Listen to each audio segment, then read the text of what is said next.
Almost every Python program you'll ever write needs to store information: a username, a running total, or the results of a calculation. To do this in Python, you'll need variables. To see how that works, think of a variable as a labeled storage jar. That jar's label is like a variable name, and whatever we put inside the jar is the variable's value. To see how this works in Python, suppose we're writing a program that needs to remember a username so we can use it later. To create a variable for the username, we start by writing the variable's name. It's best practice to pick a name that is descriptive of what the variable will store, so we'll go with the name username. Creating a variable name is like giving a label to our storage jar. After the variable name, we write an equal sign. The equal sign is called the assignment operator. It tells Python to assign the value we'll specify on the right to the variable name on the left. Finally, after the equal sign, we write the value we want to store. In this case, the string summer. The string summer is what gets put inside our storage jar when the code is run. Awesome, we've now created our first variable. From this point forward in our program, the variable username holds the string summer. This means that, in practice, when we write username, Python will substitute in the string summer. When working in a Jupyter Notebook, we can output the variable's value just by writing it on the last line of a cell. But to output a variable's value in a normal Python program, or anywhere in a Jupyter Notebook that's not the final line of a cell, we need to use the print function. To see how the print function works with variables, in a new cell, we can call the print function and pass in the username variable. Running the cell, we also get summer. Notice that the Jupyter output shows summer with quotes, but print gives us summer without them. That's because print formats the output for human reading, not raw Python, so the quotes get dropped. Great! In addition to storing a username, we might also want to store the user's password, 1234. Even though this password is an integer, we can store it in a variable just like we store the username string. To confirm the assignment was successful, we can print the variable and run the cell. In addition to strings and numeric data, variables can store any type of data: lists, booleans, dictionaries, and more.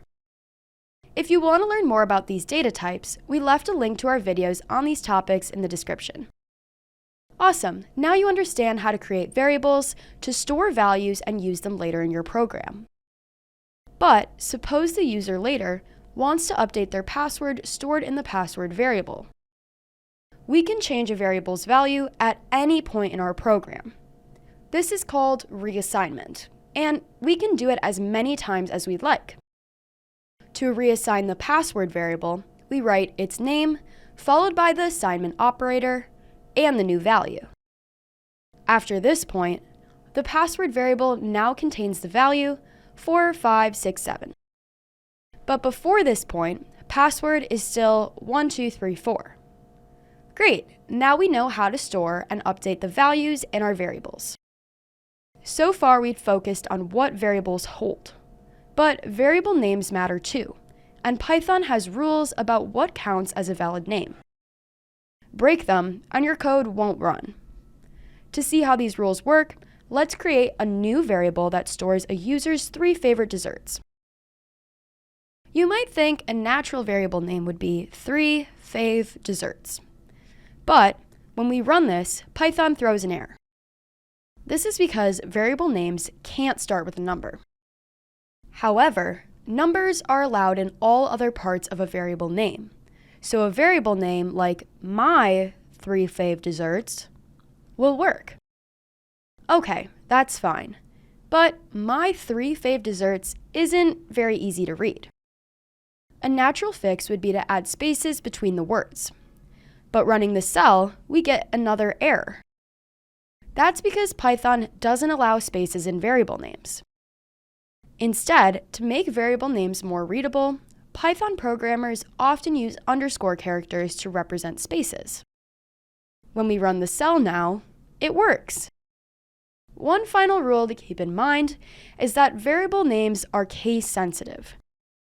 This means that my 3 fave desserts and my 3 fave desserts with a capital M are two completely separate variables as far as Python is concerned.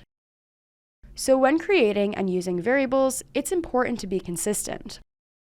Awesome, now you know how to store any value in a variable, use it anywhere in your program, update it when needed, and name it correctly. If you'd like to practice what you've learned, we've left a link to some exercises in the description. Check them out.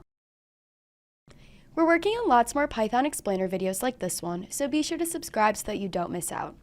If you have any questions or topics that you'd like to learn about, let us know in the comments below. We'd love to hear from you. Thanks for watching!